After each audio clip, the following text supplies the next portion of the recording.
hello. Welcome you all to Big Learning. I am Kavya. നമ്മൾ ഇന്ന് discuss ചെയ്യാൻ പോകുന്നത് പീപ്പിൾ ആൻഡ് എൻവിറോൺമെന്റുമായിട്ട് റിലേറ്റ് ചെയ്യുന്ന കുറച്ച് പ്രീവിയസ് ക്വസ്റ്റ്യൻസ് ആണ്. So let's start. Inside rural homes, the sources of nitrogen oxide pollution may be unvented gas stoves, wood stoves, kerosene heaters. Options. Option 1, A and B only. Second option, B and C only. Third option, B only. And fourth option, A, B and C only. Yes. എന്തായിരിക്കും ഇവിടെ right answer ആയിട്ട് വരുന്നത്? നമുക്ക് നോക്കാം. Nitrogen oxides are typically produced from composition processes at high temperature. In rural settings, certain appliances or sources contribute to release of these gases. Nitrogen oxides എന്ന് പറയുന്നത് composition പ്രോസസ്സിൽ നിന്നാണ് ബേസിക്കലി എന്തൊക്കെ അറിയുന്നത് ഈ നൈട്രജൻ ഗ്യാസസ് എന്ന് പറയുന്നത് എമിറ്റ് ചെയ്യപ്പെടുന്നത്. അത് ഏതൊക്കെ സോഴ്സസിൽ നിന്നാണ് വരിക എന്ന് ചോദിച്ചാൽ അൺവെന്റഡ് ഗ്യാസ് സ്റ്റൗസ്, അതായത് നമ്മളെ വീട്ടിലൊക്കെ സ്റ്റൗസ് ഒക്കെ ഓപ്ഷൻസ് ഒക്കെ അവൈലബിൾ ആയിരിക്കും അല്ലെ, അത് പ്രോപ്പർ ആയിട്ടുള്ള വെന്റിലേഷൻ ഫെസിലിറ്റീസ് ഒന്നും പ്രൊവൈഡ് ചെയ്യാതെയാണ് സപ്പോസ് ഇത് ഒറിജിനേറ്റ് ചെയ്തിട്ടുള്ള അല്ലെങ്കിൽ ഓർഗനൈസ് ചെയ്തിട്ടുള്ളതെങ്കിൽ large amount of nitrogen oxides എന്ന് പറയുന്നത് വരാനായിട്ടുള്ള ക്രിയേറ്റ് ചെയ്യപ്പെടാനായിട്ടുള്ള സാധ്യത കൂടുതലാണ്. വുഡ് സ്റ്റൗസ്, അതായത് ബേണിംഗ് വുഡ് നമ്മൾ ബേൺ ചെയ്യുമല്ലോ, അതും എന്തിനുള്ള റിസൾട്ട് ആയിട്ട് മാറും? ഈ നൈട്രജൻ ഓക്സൈഡ് ക്രിയേറ്റഡ് ആകാനായിട്ടുള്ള ഒരു സിറ്റുവേഷനിലേക്ക് നയിക്കും. Kerosene heaters, these heaters especially in poorly ventilated area can also emit nitrogen oxides. അതായത് ഹീറ്റേഴ്സ് ഉണ്ടാവും അല്ലെ, കെറോസിൻ ഹീറ്റേഴ്സ് എന്ന് പറയും. പ്രോപ്പർ ആയിട്ട് നമുക്ക് ഈ ഓപ്ഷൻസ് ഒക്കെ ഉണ്ടെങ്കിൽ എന്താണ് ആവശ്യമായിട്ടുള്ളത്? വെന്റിലേറ്റഡ് ഓപ്ഷൻസ് അല്ലെങ്കിൽ വെന്റിലേറ്റഡ് ഏരിയാസ് എന്ന് പറയുന്നത് വളരെ ഇമ്പോർട്ടന്റ് ആയിട്ടുള്ള കാര്യമാണ്. പ്രോപ്പർ ആയി വെന്റിലേഷൻ ഫെസിലിറ്റി ഇല്ലാതെയാണ് gas stoves, wood stoves, kerosene heaters ഇതൊക്കെ വരുന്നതെങ്കിൽ that creates large amount of nitrogen oxides. അപ്പൊ ഇതെല്ലാം അതിന്റെ റൈറ്റ് ആൻസർ ആയിട്ട് തന്നെയാണ് വരുന്നത്. So option 4th one is your right answer. You can use one trick over here. അതായത് നമുക്ക് ഇത്തരത്തിലുള്ള എക്സാംസിൽ ഉപയോഗിക്കാൻ പറ്റുന്ന 10 ട്രിക്കുകൾ ഉണ്ട്. അതിൽ ഏറ്റവും ഇമ്പോർട്ടന്റ് ആയിട്ടുള്ള ട്രിക്കാണ് ഓൾ ഓഫ് ദി എബവ് എന്ന് പറയുന്നത്. ഓൾ ഓഫ് ദി എബവ് ട്രിക്കില് ജനറലി പോസ്റ്റുലേറ്റ് ചെയ്യുന്നത് എന്താ വെച്ചാൽ, നമുക്ക് 4 ഓപ്ഷൻസ് തരുന്നുണ്ടെങ്കിൽ ഈ 4 ഓപ്ഷനിൽ ഏതെങ്കിലും ഓൾ ഓഫ് ദി എബവ് ആണെന്ന് വിചാരിക്കും. ഇത് ഓൾ ഓഫ് ദി എബവ് തന്നെയാണ് അല്ലെ, അതായത് എ ഉണ്ട്, ബി ഉണ്ട്, സി ഉണ്ട് ഉണ്ടല്ലോ. അപ്പൊ ഓൾ ഓഫ് ദി എബവ് വരികയാണെങ്കിൽ തീർച്ചയായിട്ടും ഓൾ ഓഫ് ദി എബവ് തന്നെയായിരിക്കും ആൻസർ ആയിട്ട് വരുന്നത്. അടുത്ത ചോദ്യം നോക്കാം. Which of the following pollutants can cause cancer in humans? Which of the following pollutants can cause cancer in humans? Pesticides, mercury, lead, ozone. Which of the following pollutants can cause cancer in humans? Pesticides, mercury, lead and ozone. So, നമുക്ക് ഓരോന്നായി നോക്കാം. Pesticides എന്ന് പറഞ്ഞിട്ടുണ്ടെങ്കിൽ വളരെ toxic ആയിട്ടുള്ള, നമ്മൾ ഒരുപാട് disasters, ഒരുപാട് പ്രോബ്ലംസ് ഒക്കെ ഈ പെസ്റ്റിസൈഡ്സിന്റെ ഉപയോഗം മുഖാന്തരം കണ്ടിട്ടുള്ളതാണ് അല്ലെ.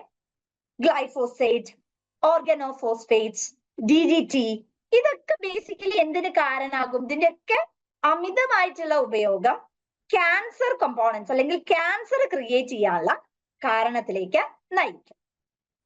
മെർക്കുറി എന്ന് പറയുന്നത് ഒരു ടോക്സിക് ആയിട്ടുള്ള മെറ്റൽ ആണ്. ബട്ട് അതിനെ നമ്മൾ ഡയറക്റ്റ് ആയിട്ട് ഒരു കാർസിനോജനിക് ആയിട്ട് നമ്മൾ ക്ലാസിഫൈ ചെയ്യുന്നില്ല.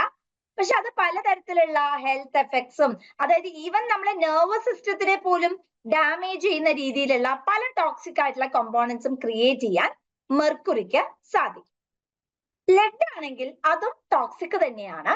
ആൻഡ് സെവറൽ ആയിട്ടുള്ള ഹെൽത്ത് പ്രോബ്ലംസ് എസ്പെഷ്യലി കുട്ടികളില് ക്രിയേറ്റ് ചെയ്യാനുള്ള സാധ്യത ലെഡിനുണ്ട്. പക്ഷെ ഇത് ബേസിക്കലി എന്താ വെച്ചിട്ടുണ്ടെങ്കിൽ നമ്മൾ ഒരു കാർസിനോജനിക്, നമ്മളിപ്പോ മെർക്കുറിയിലും ഒരു ഡയറക്റ്റ് ആയിട്ടുള്ള കാർസിനോജനിക് ആയിട്ട്, അത് കാർസിനോജൻ ആണ് പക്ഷെ ഡയറക്റ്റ് ആയിട്ടുള്ള ഒരു ഇമ്പാക്ട് ഒന്നും, അതായത് നമ്മളത് ഉപയോഗിച്ചാൽ മാത്രമേ നമുക്ക് വരുള്ളൂ. പെസ്റ്റിസൈഡ്സ് എന്താ വെച്ചിട്ടുണ്ടെങ്കിൽ നമ്മൾ എപ്പോഴും അത് ബേസിക്കലി അതിലേക്ക് അതെയർ ചെയ്യുന്നത് കൊണ്ട് കൃഷി മേഖലയിലൊക്കെ നമ്മൾ കൂടുതലായിട്ടും വരുന്നുണ്ട്. പ്രൊഡക്ടിവിറ്റി കൂട്ടാൻ വേണ്ടിയിട്ടൊക്കെ ഒരുപാട് അത് യൂസ് ചെയ്യുന്നുണ്ട്. അപ്പൊ അത് വേണ്ടാന്ന് വെക്കാന്ന് വെച്ചാല് അത് പ്രൊഡ്യൂസേഴ്സ് ആണ് അല്ലെ തീരുമാനിക്കേണ്ടത്. പക്ഷെ മെർക്കുറി, ലെഡ് ഇതൊക്കെ നമ്മൾ വേണ്ടാന്ന് വെച്ചാൽ വി ക്യാൻ. അടുത്തത് ഓസോൺ. ഓസോൺ എന്ന് പറഞ്ഞിട്ടുണ്ടെങ്കിൽ നമുക്കറിയാം ഒരു പാളി ഉണ്ട് അല്ലെ. അപ്പൊ എന്താ വെച്ചാൽ ഇവിടെ നിന്ന് ഹീറ്റ് അറ്റ്മോസ്ഫിയർ വരുന്ന സമയത്ത്, ടോക്സിക് ഗ്യാസ് വരുന്ന സമയത്ത് ഓസോൺ പാളികളിൽ അതെന്താകും, ഡെപ്പോസിറ്റ്സ് ആവും. അപ്പൊ അത് അത്രത്തോളം UV റേസ് നമ്മുടെ ഇങ്ങോട്ടേക്ക് എത്താതെ നമ്മുടെ ശരീരത്തിനെ പ്രൊട്ടക്ട് ചെയ്യാനായി സാധിക്കും. പക്ഷേ അതിലിപ്പോ വിള്ളൽ വന്ന് തുടങ്ങിയിട്ടുണ്ട് അല്ലെ. അപ്പൊ അങ്ങനെ വിള്ളൽ വരുന്ന സമയത്ത് that also create severe amount of problems, especially respiratory problems ഒക്കെയാണ് വരിക. പക്ഷെ ഇത് എന്താണ് അത്രയും ക്രോണിക് ആയിട്ടുള്ള കാർസിനോജനിക് ഒന്നും അല്ല. അപ്പൊ ഇവിടെ ഏതാണ് ഡയറക്റ്റ് ആയിട്ടുള്ള ഇമ്പാക്ട് ആണ് ചോദിക്കുന്നത്. And the right answer is pesticides. മറ്റേതൊക്കെ നമുക്ക് എന്ത് ചെയ്യാം, മെർക്കുറി ആണെങ്കിലും ലെഡ് ആണെങ്കിലും ഓസോൺ ആണെങ്കിലും ഒക്കെ നമ്മളുടെ ഒരു പ്രവൃത്തി കൊണ്ട് നമുക്ക് ഇല്ലാണ്ടാക്കാം. പെസ്റ്റിസൈഡ്സ് നമ്മളിപ്പം എന്താണ് കൃഷി ചെയ്തത് കഴിക്കുന്ന സമയത്ത് അത് നമ്മൾ കഴിക്കേണ്ട വെച്ചാലും നടക്കില്ല അല്ലെ. കാരണം ബിക്കോസ് അത് ഓൾറെഡി കൾട്ടിവേറ്റ് ചെയ്യുന്ന സമയത്ത് തന്നെ അവരത് അടിച്ചിട്ടായിരിക്കും ചിലപ്പോൾ നമുക്ക് തരുന്നത്. സോ നമുക്കറിയില്ല എവിടെ നിന്നാണ് ഈ പച്ചക്കറികൾ വരുന്നത്, എവിടെ നിന്നാണ് ഈ കോമ്പോണൻസ് വരുന്നത്, നമുക്കറിയില്ല അല്ലെ. അടുത്ത ചോദ്യം, people population control measures do not necessarily help in checking environmental degradation. The relationship between population growth and environmental degradation is rather complex. അപ്പൊ ഇത്തരത്തിലുള്ള ചോദ്യങ്ങൾ വരുന്ന സമയത്ത് what you have to do is assertion വായിക്കാം. People population control measures do not necessarily help in checking environmental degradation. Environmental degradation people population control measures അല്ല, നമ്മൾ protect ചെയ്യാണ് വേണ്ടത് അല്ലെ. അതായത് പൊല്യൂഷൻ കുറയ്ക്കുകയാണ് വേണ്ടത്, പോപ്പുലേഷനുമായിട്ടല്ല അത് റിലേറ്റ് ചെയ്യുന്നത്. ഇൻ ദ സെൻസ് ഇൻഡയറക്റ്റ് ആയിട്ട് റിലേറ്റ് ചെയ്യുന്നുണ്ട്, പക്ഷെ ഡയറക്റ്റ് ആയിട്ട് പോപ്പുലേഷനുമായിട്ടല്ല അത് റിലേറ്റ് ചെയ്ത് വരുന്നത്. Relationship between population growth and environmental degradation is rather complex. രണ്ട് സ്റ്റേറ്റ്മെന്റും കറക്റ്റ് ആണ് അല്ലെ. അതായത് എൻവിറോൺമെന്റൽ ഡിഗ്രഡേഷനും പോപ്പുലേഷൻ ഗ്രോത്തുമായി നമുക്ക് റിലേറ്റ് ചെയ്യാനേ പറ്റും. But in the sense ഒരു direct relationship ഉണ്ടോ ചോദിച്ചാൽ we are not able to postulate a direct sort of relationship. But in the sense relationship is there. Right. Okay. ഇനി നിങ്ങൾ എന്താ ചെയ്യേണ്ടത് വെച്ചാൽ അപ്പൊ both are correct. ഇനി നിങ്ങൾ ചെയ്യേണ്ടത് because വെച്ച് വായിക്കാം, because of and വെച്ച് വായിക്കാം. People population control measures do not necessarily help in checking environmental degradation. And the relationship between population growth and environmental degradation is rather complex. So are you getting a meaningful sentence? ഒരു meaningful sentence നിങ്ങൾക്ക് കിട്ടുന്നുണ്ടോ friends? Are you getting? Yes, you are getting a meaningful sentence, which means option first one is your right answer. That is both A and R are true and R is the correct explanation of A. Moving on to the next question. Which of the following phenomena is not a natural hazard? Wildlife, lightning, landslide, chemical contamination. Which of the following phenomena is not a natural hazard? Natural hazard അല്ലാത്തത് ഏതാണ് എന്നാണ് ചോദിച്ചിരിക്കുന്നത്. Wild fire, lightning, landslide and chemical contamination. Wild fire. എന്താ wild fire എന്ന് പറയുന്നത്? അതായത് ഒരു dry conditioning അല്ലെങ്കിൽ മിന്നൽ വരിക, അതൊക്കെ വരുന്ന സമയത്ത് അത് സ്വാഭാവികമായിട്ട് വരുന്ന അല്ലെ, ഹ്യൂമൻ ആക്ടിവിറ്റി കാരണം വരുന്നതല്ല, ഒരു സ്വാഭാവികമായിട്ട് വരുന്നതിനെയാണ് നമ്മൾ ഈ വൈൽഡ് ഫയർ എന്ന് പറയുന്നത്. ലൈറ്റ്നിങ് എന്ന് പറയുന്നത് എന്താ? അതും ഒരു നാച്ചുറൽ, ഇതിപ്പം ഒന്നാണ് വരുന്നത്, നാച്ചുറൽ ആയിട്ടുള്ള ഒരു ഫിനോമിന തന്നെയാണ്. Often associated with thunder storms and can lead to natural hazards like wildfires or electrical storms. Lightning facility നമുക്കറിയാം അല്ലെ. Landslides. Landslides can be triggered by natural events such as earthquake, heavy rainfall, volcanic activity. ഇതെല്ലാം എന്താണ്? Landslide സ്വാഭാവികമായിട്ട് ഇപ്പൊ നമ്മൾക്ക് basically അറിയാം, അതായത് വയനാട്ടിലൊക്കെ issue നടന്നു അല്ലെ. അത് മനുഷ്യ നിർമ്മിതമാണെന്ന് പറയപ്പെടുന്നുണ്ടെങ്കിൽ ചില ഏരിയകളിലൊക്കെ സ്വാഭാവികമായിട്ട്, കാരണം ആ ലാൻഡിന്റെ ഒരു ടെക്സ്ചർ വെച്ച്, അതുകൊണ്ടാണല്ലോ ഗാഡ്ഗിൽ കമ്മീഷന്റെ റെക്കമെൻഡേഷനിലൊക്കെ പറഞ്ഞത് സോൺ 1, സോൺ 2, സോൺ 3 ആയിട്ട് ക്ലാസിഫൈ ചെയ്യണം. അങ്ങനെ നമ്മൾ ക്ലാസിഫൈ ചെയ്ത് കഴിഞ്ഞിട്ടുണ്ടെങ്കിൽ പ്രശ്നം ഉണ്ടാവില്ല എന്നൊക്കെ പറഞ്ഞില്ലായിരുന്നു. യെസ്. അടുത്തത് chemical contamination. Chemical contamination basically human activity തന്നെയാണ് അല്ലെ. അതായത് അത് നാച്ചുറൽ ഹസാർഡ് അല്ല. ബേസിക്കലി വലിയ വലിയ ഇൻഡസ്ട്രിയൽ യൂണിറ്റ്സ് ഒക്കെ കൺസ്ട്രക്റ്റഡ് ആവുന്ന സമയത്ത് ഒരുപാട് തരത്തിലുള്ള പ്രോബ്ലംസ് എന്ന് പറയുന്നത് നമ്മുടെ ആ ഒരു സൊസൈറ്റിയിൽ അല്ലെങ്കിൽ നമ്മുടെ ആ ഒരു നെറ്റ്വർക്കിൽ വരാനായിട്ടുള്ള സാധ്യതയുണ്ട്. So we need to other various amount of measures to avoid all those imperfections. So chemical contamination is generally, it is not a natural hazard. Industrial wastage, ഇൻഡസ്ട്രിയിൽ നിന്നും പുഴയിലേക്ക് ഒഴുക്കി വിടുന്ന വെള്ളം അതൊക്കെ എന്താണ്? ആ പുഴയിലേക്ക് ഒഴുക്കി വിടാൻ പറഞ്ഞാൽ കണ്ടാമിനേറ്റഡ് ആയിട്ടുള്ള വാട്ടർ ആണ് ഡെപ്പോസിറ്റ് ചെയ്യുന്നത് അല്ലെ. So that would create serious amount of problems in our economy. So what is your right answer? Not a natural hazard ആണ്. Option 4th one will be a right answer. ബാക്കിയെല്ലാം സ്വാഭാവികമായിട്ട് നടക്കുന്നതാണ്. Next question. As part of national climate change policy, Indian government is planning to raise the installed capacity of renewable energy by the year 2030 to 175 GW, 200 GW, 250 GW, 350 GW. എത്രയാണ് വരിക? Yes. 2030 ആകുമ്പോഴേക്കും installed capacity of renewable energy എത്രയായിട്ടാണ് അവർ hike ചെയ്യാൻ ശ്രമിക്കുന്നത് ചോദിച്ചാൽ it is 350 ആണ്. ഇനി നമ്മൾ ബേസിക്കലി നോക്കുകയാണെങ്കിൽ 2030 ആകുമ്പോഴേക്കും പ്രൊജക്ഷൻ 820 ആണ് വരുന്നത്. ഇനി കോൾ ആണെങ്കിൽ അതിൻ്റെത് 204 ജിഗാവാട്ട് ആണ് വരുന്നത് GW. ദെൻ കംസ് റിന്യൂവബിൾസ് ആണ് 114 GW. ഹൈഡ്രോ ആണെങ്കിൽ 47, gas is 24, lignite and diesel is 8, nuclear is 7. അപ്പൊ ഇത് വളരെ കൃത്യമായിട്ടും സ്പഷ്ടമായിട്ടും നിങ്ങൾ പഠിച്ചു വെക്കുക.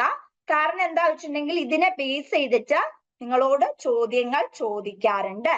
2030 ആകുമ്പോഴേക്കാണ് ചോദിച്ചിട്ടുള്ളത്. നമുക്ക് ഇപ്പോൾ ഉള്ള പവർ സ്റ്റാറ്റസ് ഇൻസ്റ്റാൾഡ് പവർ എന്ന് പറയുന്നത് 404 ആണ് വരുന്നത്. അടുത്ത ചോദ്യം. At present, in terms of per capita energy consumption, identify the correct sequence. Brazil, Russia, China, India. Russia, China, India, Brazil. Russia, China, Brazil, India. Then China, Russia, Brazil, India. ഇത് per capita energy കൺസംഷന്റെ ബേസിസിലാണ് നമ്മളോട് ഇവിടെ ചോദിച്ചിട്ടുള്ളത്. അപ്പം ഇതിന്റെ right answer എന്ന് പറയുന്നത് നമുക്ക് നോക്കാം എത്രയാണ്. ആദ്യം ബ്രസീലിന്റെ എത്രയാന്ന് നോക്കാം. ബ്രസീലിൻ്റെത് 13.41 ആണ്. ബ്രസീലിൻ്റെത് ഇറ്റ് ഇസ് 13.41 ആണ്. റഷ്യയുടേത് 28.89 ആണ് വരുന്നത്. Now comes China.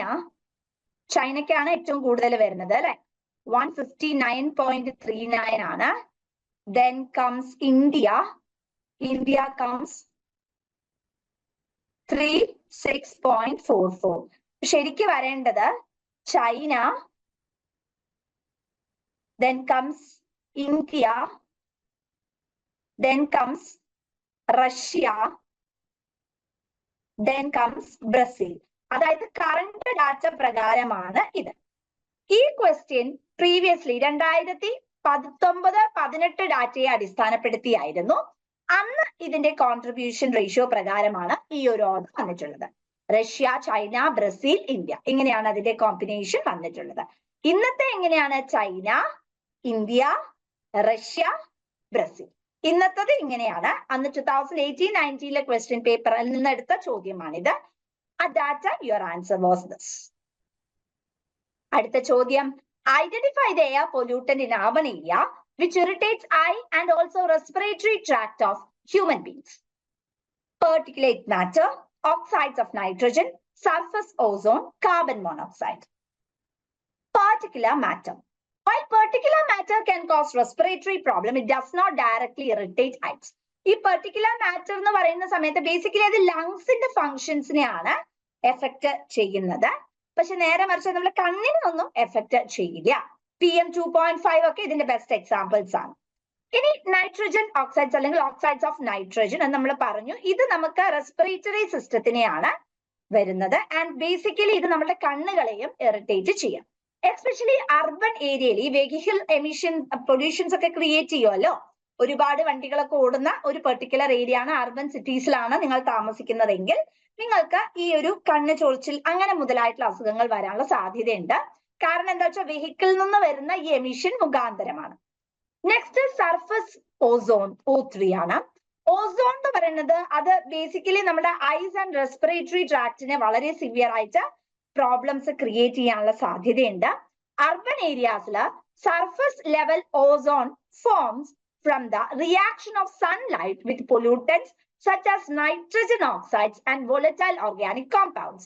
It is a significant compound of smog, and exposure can cause eye irritation and respiratory issues such as coughing, throat irritation, worsening asthma. Ozone, O3, അതൊരു പെർട്ടിക്കുലർ ആയിട്ടുള്ള component തന്നെയാണ്. Serious ആയിട്ടുള്ള issues, respiratory problems, I irritation problems, thought irritation, asthma, ഇങ്ങനെ മുതലായിട്ടുള്ള കാര്യങ്ങൾസും അതും create ചെയ്യാറുണ്ട്. Carbon monoxide. Carbon monoxide വളരെ dangerous ആയിട്ടുള്ള ഒരു ഗ്യാസ് ആണ്. അത് ബ്ലഡിലാണ് ബേസിക്കലി എഫക്ട് ചെയ്യുന്നത്. കണ്ണിലൊന്നും അത് എഫക്ട് ചെയ്യില്ല, പക്ഷെ അത് ബ്ലഡിലാണ് കൂടുതലായിട്ടും എന്ത് ചെയ്യുന്നത്, എഫക്ട് ചെയ്യുന്നത്. അപ്പൊ എന്താ ഇവിടെ ചോദിച്ചത്? Identify the air pollutant in urban area which irritates eyes and also respiratory tract of a human beings ആണ്. അർബൻ ഏരിയയിൽ അല്ലെ, നമ്മളിത് അർബൻ ഏരിയയിൽ ഏതാ വരുന്നത്? സർഫസ് ഓസോൺ ആണ് വരുന്നത്. So option 3 will be your right. അടുത്ത ചോദ്യം, which of the following is the largest source of water pollution in major rivers of India?